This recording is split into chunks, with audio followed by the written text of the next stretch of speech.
本视频将带大家回顾苏联市场经济改革的进程，并深入分析其失败的原因。苏联的经济改革并非始于戈尔巴乔夫，而是贯穿苏联历史的一条引线。然而，最终导致苏联解体的，正是戈尔巴乔夫时期那场最彻底也最失控的改革。苏联对高度集中计划经济体制的改革尝试，主要有以下4个阶段：一、列宁新经济政策时期 ，1921年到1928年。在内战后经济崩溃的背景下，列宁主导实施了新经济政策，允许有限度的市场交易，私营企业和农民自由支配余粮。不过，列宁本人却将此视为一种向资本主义的退却和妥协，是为了稳固政权而采取的临时措施。这项政策虽然迅速恢复了经济，但党内许多人认为他是在背叛革命，助长了新的资产阶级。随着斯大林巩固权力以及对战争威胁的担忧，新经济政策于1929年被废除，苏联重回强制性的农业集体化和高度集中的计划经济道路。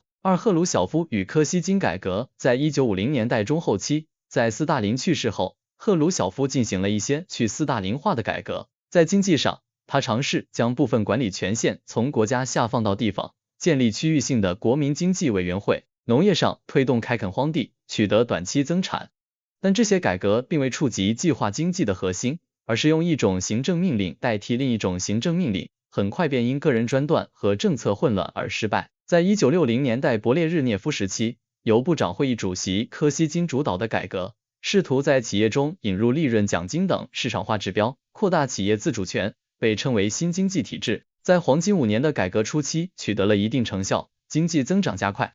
但改革很快遭到党内保守派和官僚集团的强大阻力，他们担心改革会削弱政府权力和滋生资本主义。加之1968年的布拉格之春事件，让苏联领导层对任何形式的市场化都心生警惕，改革最终半途而废。赫鲁晓夫与柯西金改革时期的改革特点是小修小补，没有在理论上突破斯大林模式的框架，也未与政治体制改革同步进行，最终都因触及官僚集团的既得利益而被扼杀。3. 戈尔巴乔夫全面而失控的改革。在他上台时，苏联经济已陷入停滞期末期，社会矛盾尖锐。他最初的思路是加速国家社会和经济发展战略，试图通过加大对机械制造业的投资，强化劳动纪律，开展反酗酒运动等措施，来提高现有体制的效率。这本质上仍是在计划经济框架内的改良，寄希望于让旧机器转得更快来改善经济。这一战略很快失败。加速计划不仅没有带来经济增长，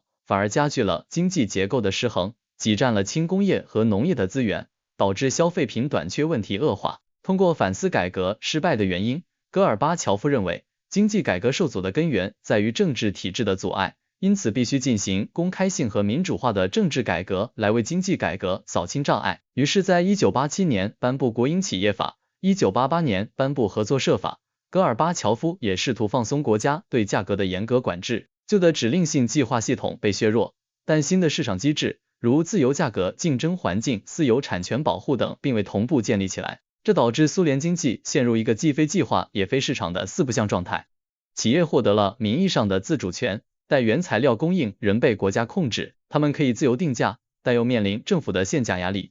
结果是供应链断裂，企业间无法协调，导致生产大幅下滑。1991年，苏联国民生产总值下降了 17%， 商店货架空空如也，民众排长队也买不到食物衣物等基本生活必需品，引发了严重的社会不满。政府税收也锐减，财政赤字失控，只能靠滥发货币来弥补，导致卢布急剧贬值和恶性通货膨胀。4 500天计划的最后挣扎。在1990年，经济学家亚夫林斯基和沙塔林提出了一个激进的500天计划，主张在500天内通过大规模私有化、全面放开价格、取消政府补贴等休克疗法，迅速过渡到市场经济。戈尔巴乔夫最初对此表示有保留的支持，但最终选择了一个折中的、缺乏具体时间表的温和方案。这个方案的本质是试图在不放弃社会主义基本框架和苏联政府主导权的前提下，进行一次有控制的渐进的市场化转型。戈尔巴乔夫的选择被叶利钦和民主派视为背叛，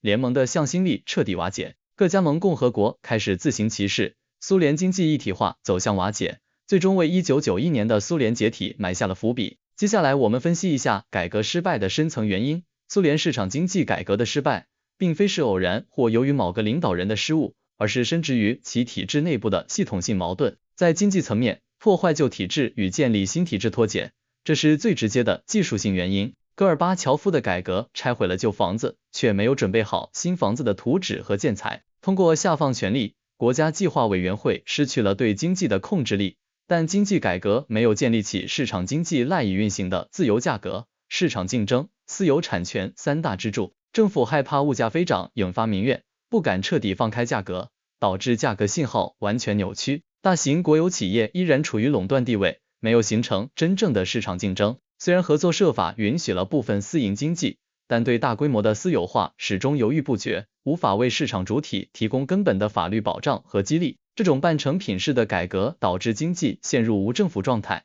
其破坏性远超旧体制的停滞。在政治层面，经济改革与政治权力存在根本冲突。戈尔巴乔夫试图用政治改革推动经济改革，结果却适得其反。政治上的公开性 Glasnost 揭露了斯大林时期的罪行官僚的腐败和经济的惨状，严重削弱了苏联执政党的合法性和民众的信任。当苏联政府的权威被动摇后，政府便失去了强制推行任何一种改革方案的能力。经济混乱和社会不满，反过来又进一步加剧了政治动荡。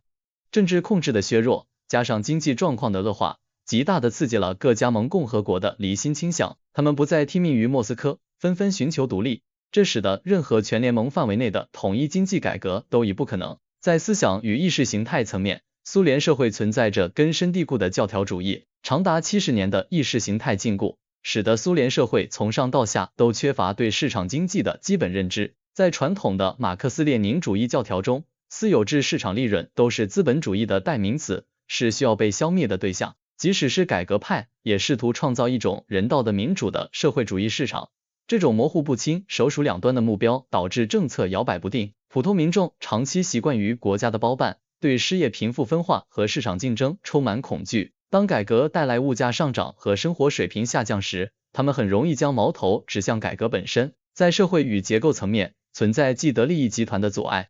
斯大林模式下形成了一个庞大的特权阶层 nomenclatura， 他们是改革最坚决的反对者。党政官僚、大型国企负责人、军队高层是计划经济体制的受益者。市场化改革意味着他们将失去审批权、资源分配权和各种特权，因此他们利用手中的权力，或明或暗地抵制和破坏改革。在旧体制下，还存在着庞大的影子经济与黑市。改革的混乱为这些人提供了将非法所得洗白并攫取国有资产的绝佳机会，这进一步加剧了社会不公和经济失序。总体来说，苏联无法为一场彻底的拥抱资本主义要素的经济改革提供自洽的解释和配套的工具，导致改革目标模糊，执行不到位。市场经济改革会催生出独立于国家控制的经济力量和社会阶层，这会直接挑战苏联对政治、经济、社会等领域的绝对垄断权力，因此任何改革都只能是带着镣铐跳舞。苏联市场经济改革的失败是一场系统性崩溃，